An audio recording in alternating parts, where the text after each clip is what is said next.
Pertempuran Sungai Talas merupakan konflik antara Kekaisaran Tang Tiongkok dan Arab Abbasiyah. Dampak pertempuran ini tidak hanya berpengaruh bagi Tiongkok dan Asia Tengah, tetapi juga bagi dunia secara keseluruhan.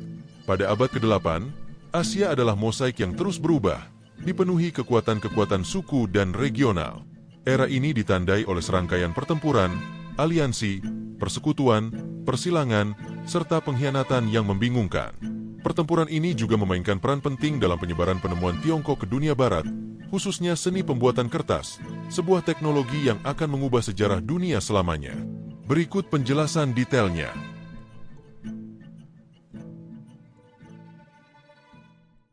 Selama beberapa waktu, Kekaisaran Tang yang kuat pada era tahun 618 sampai 906 Masehi dan para pendahulunya telah memperluas pengaruh Tiongkok di Asia Tengah.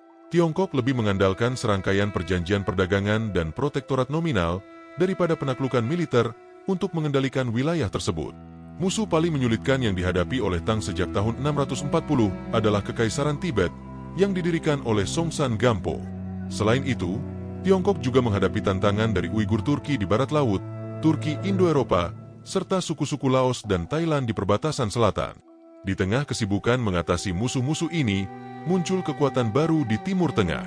Setelah wafatnya Nabi Muhammad SAW pada tahun 632 Masehi, umat Muslim di bawah dinasti Umayyah pada tahun 661 sampai 750 dengan cepat menguasai wilayah yang luas. Penaklukan Arab berkembang dengan kecepatan yang luar biasa.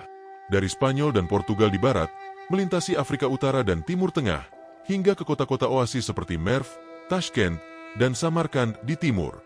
Kepentingan Tiongkok di Asia Tengah telah ada sejak setidaknya tahun 97 sebelum Masehi, ketika Jenderal Dinasti Han, Ban Chao, memimpin 70.000 tentara hingga ke Merv untuk memburu bandit-bandit yang memangsa kafilah-kafilah jalur sutra pada masa-masa awal. Tiongkok juga telah lama menjalin hubungan dagang dengan Kekaisaran Sasaniah di Persia, serta pendahulunya, bangsa Parthia.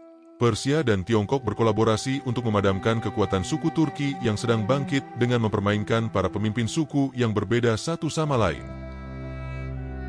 Ekspansi kilat yang dilakukan oleh bangsa Arab tentu saja berbenturan dengan kepentingan Tiongkok yang sudah mapan di Asia Tengah. Pada tahun 651, dinasti Umayyah merebut ibu kota Sasania di Merv dan mengeksekusi rajanya, Yazdegerd III. Dari basis ini, mereka kemudian menaklukkan Bukhara, lembah Fergana, hingga mencapai timur di Kashgar, sekarang perbatasan Cina, Kirgistan.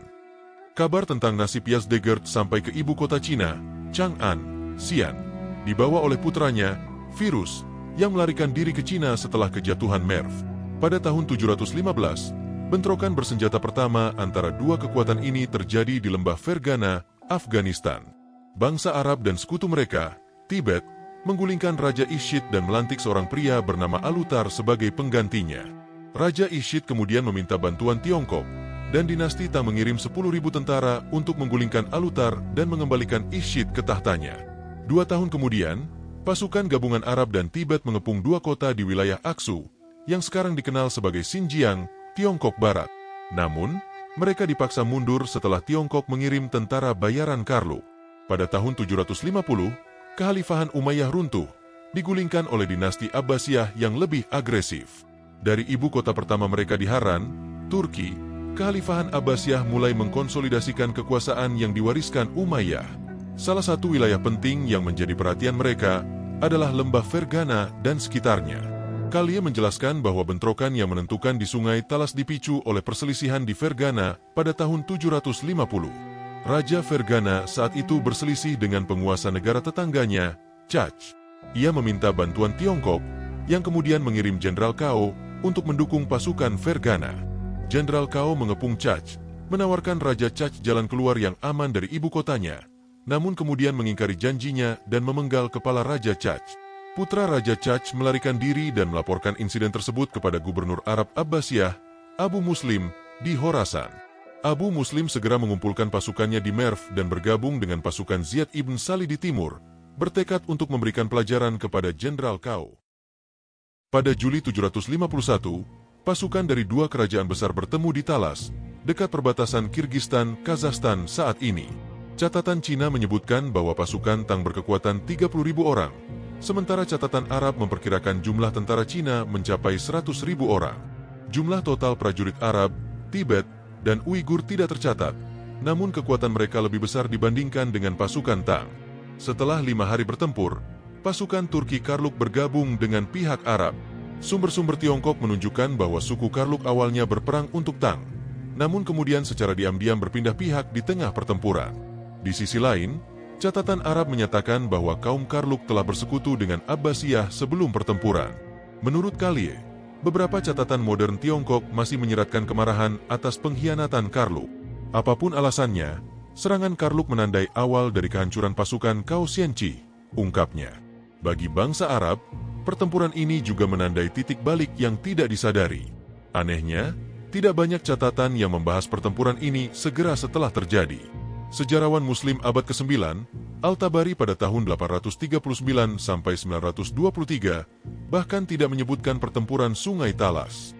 Baru setengah milenium kemudian, sejarawan Arab seperti Ibnu Al-Athir pada tahun 1160 sampai 1233 dan Al-Dahabi menulis tentang peristiwa ini. Namun demikian, pertempuran Talas memiliki dampak penting. Kekaisaran Tiongkok yang melemah tidak lagi mampu ikut campur di Asia Tengah, sehingga memberi ruang bagi pengaruh Abbasiyah yang semakin besar. Yang paling signifikan, beberapa tawanan perang yang ditangkap adalah para pengrajin Tiongkok. Melalui mereka, dunia Arab, dan kemudian seluruh Eropa, mempelajari seni pembuatan kertas. Munculnya teknologi kertas, bersama dengan pencetakan cukilan kayu dan pencetakan tipe bergerak, mendorong kemajuan dalam sains, teologi, dan sejarah pada abad pertengahan tinggi Eropa, yang akhirnya berakhir dengan datangnya Maut Hitam pada sekitar 1340. Pertempuran Sungai Talas pada Juli 751 antara Kekaisaran Tang Tiongkok dan Abbasiyah Arab merupakan titik balik penting dalam sejarah Asia Tengah.